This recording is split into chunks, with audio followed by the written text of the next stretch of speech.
Hello, my dear students. I hope you are fine and safe. Do you remember our story, The Shoemaker by Charles Dickens? In the previous class, we discussed the physical appearance of the shoemaker. Moving to the next section, take your textbook, page number 3. Listen it carefully when I read it. Mr. Lorry came silently forward, leaving Lucy, the shoemaker's daughter, by the door. When he had stood for a minute or two by the side of Defarge, the shoemaker looked up. He showed no surprise at seeing another figure, but the unsteady fingers of one of his hands strayed to his lips as he looked at it. His lips and his nails were of the same pale lead color. And then the hand dropped to his work, and he once more bent over the shoe. The look and the action had occupied but an instant. Here, strayed means to move with no purpose. Okay. In this paragraph, we can see Mr. Lorry enters into the prison of Manette, and along with him, Lucy was there, but she don't enters inside it. She stands behind the door. Only after some time, Manette looks at Mr. Lorry, who stands beside Defarge. Even though he looks at him, he shows no surprise by seeing him.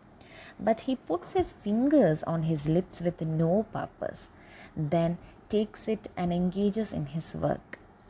Here we can see the lips and the nail are of lead color, means they are pale, which indicates that he is anemic. Okay, now moving to the next paragraph. You have a visitor, you see, said Monsieur Defarge. What did you say? Here is a visitor. The shoemaker looked up as before, but without removing a hand from his work. Come, said Defarge.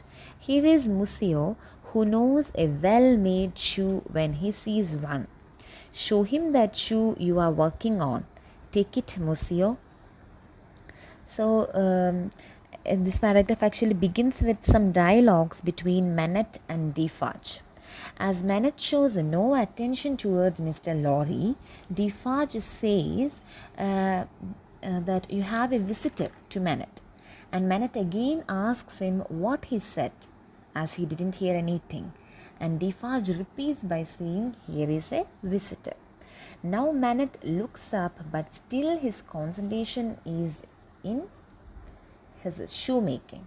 So Defarge asks Lorry to come closer and introduces him to Manette by describing him as a person who knows a well-made shoe by simply seeing it. Defarge also says Manette to show the shoes he is presently working to the Lorry. Then he asks Lorry to take the shoe. Here we can see Defarge continuously calls both shoemaker and Lorry with Monsieur, by addressing them Monsieur. Okay, both of them. Means he actually shows some respect to them. And I think you understand. Moving to the next paragraph. Mr. Lorry took it in his hand.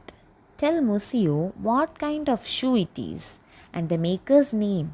There was a longer pause than usual before the shoemaker replied. I forgot what it was you asked me. What did you say? Now take the next page.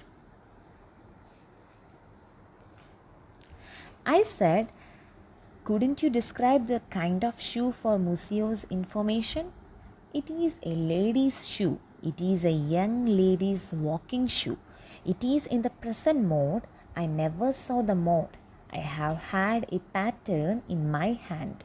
He glanced at the shoe with some little passing touch of pride. So, here Mr. Lorry took the shoe in his hand. Now Defarge asks Manette, or our shoemaker, to describe what kind of shoe it is and the maker's name to Lorry. Means who is making it or who made it to Lorry. After some time, Manette asks Defarge to repeat what he asked. as we saw in the previous paragraphs, that as it seems like he don't or he didn't hear anything, or it seems like it may be like he didn't understand anything. Okay. And Defarge repeats it, and now Manet describes the shoe that it is a lady's shoe, a young lady's walking shoe it is. In the present mode, it is in the present mode, even though he never saw the mode, and he made a pattern with his hand. Then he looks at the shoe and touches gently on it with pride. Okay, so he gives a good or a pretty good description to Defarge and the Mr. Lorry. Okay, so the shoe was actually making for a young lady. Okay, and he actually speaks everything, all these, the description of the shoe with a sort of pride. Clear? So students, today we saw that Mr. Lorry came inside the prison of Mr. Manet, and Defarge was trying to make Manet speak something to Mr. Lorry. Anyway, he becomes successful in making him speak. And we can also see that even though Mr. Manet sees Mr. Lorry, he don't identify him and he don't mind it. So from all this we can understand that Mr. Manet almost lost his memory and he can't identify the sound and the source of sound from where it comes.